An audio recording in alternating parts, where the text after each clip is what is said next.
Santapan Harian. Hari ini kita akan membaca Yohanes pasal yang ke-20 ayat 19 hingga ayatnya yang ke-23. Namun sebelumnya, mari kita berdoa.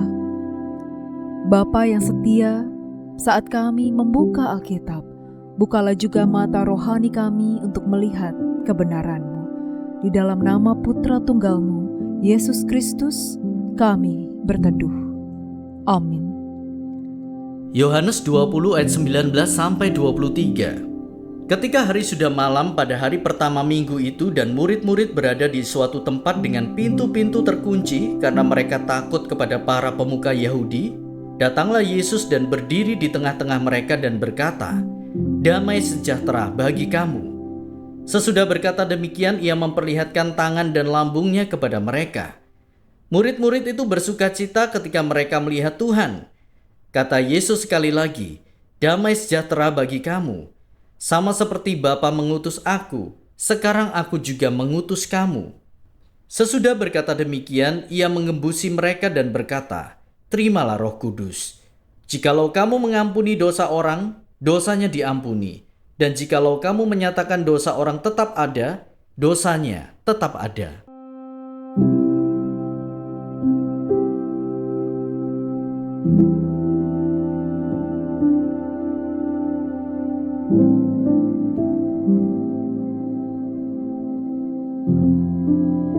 Sahabat Scripture Union Indonesia, orang berdosa dapat diselamatkan jika orang itu berseru kepada nama Tuhan Yesus. Masalahnya, orang itu tidak akan berseru jika ia tidak percaya. Orang tidak akan percaya jika ia tidak mendengar, dan orang itu tidak akan mendengar jika tidak ada yang memberitakannya. Agar ada yang memberitakan, harus ada yang diutus. Karena itu utusan pembawa kabar baik Injil adalah krusial dan sangat dibutuhkan pada zaman ini. Ketika Yesus menampakkan diri kepada murid-muridnya di sebuah tempat yang pintu-pintunya terkunci, ia menyampaikan salam damai sejahtera kepada mereka.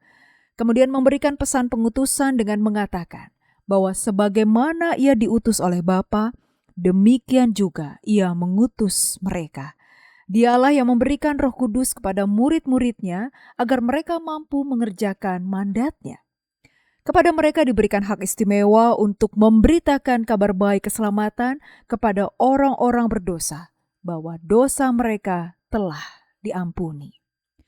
Sebagaimana para murid Yesus pada zaman Perjanjian Baru telah menerima mandat darinya, demikian juga semua orang percaya pada zaman sekarang. Kepada kita diberikan mandat untuk memberitakan kabar baik keselamatan dalam Tuhan Yesus ke seluruh dunia.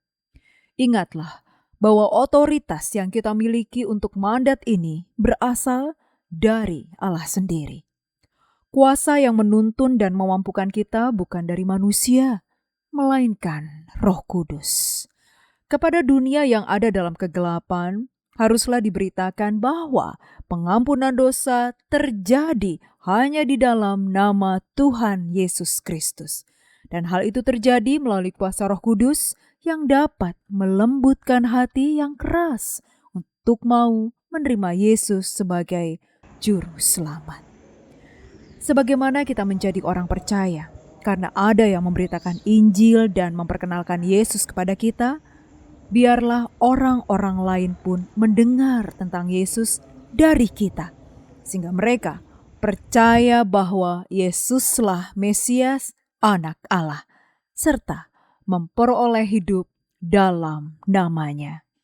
Mari kita berdoa. Roh Kudus, nafas kehidupan, Engkau yang berhembus lembut namun sanggup meruntuhkan batu yang keras. Sentuhlah hati yang beku oleh luka, lunakkan jiwa yang tertutup oleh ragu. Biarlah kasih-Mu menetes perlahan hingga retak kesombongan dan runtuhlah ketakutan. Bukalah mata untuk melihat terang Sang Kristus. Bukalah hati untuk kami menerimanya sebagai Juru Selamat yang hidup. Di dalam terang sabda-Mu ya Kristus Yesus, Kami siap menjadi saksi-Mu yang penuh cinta kasih. Amin. Kiranya firman Tuhan yang Anda dengarkan menjadi berkat, hingga Anda memiliki kehidupan rohani yang segar, kuat, dan sigap. Jika Anda menginginkan buku santapan harian, silakan kirimkan nama, alamat lengkap, dan kode pos beserta nama radio yang Anda dengarkan ke nomor 0811 9910 377. Tuhan Yesus memberkati.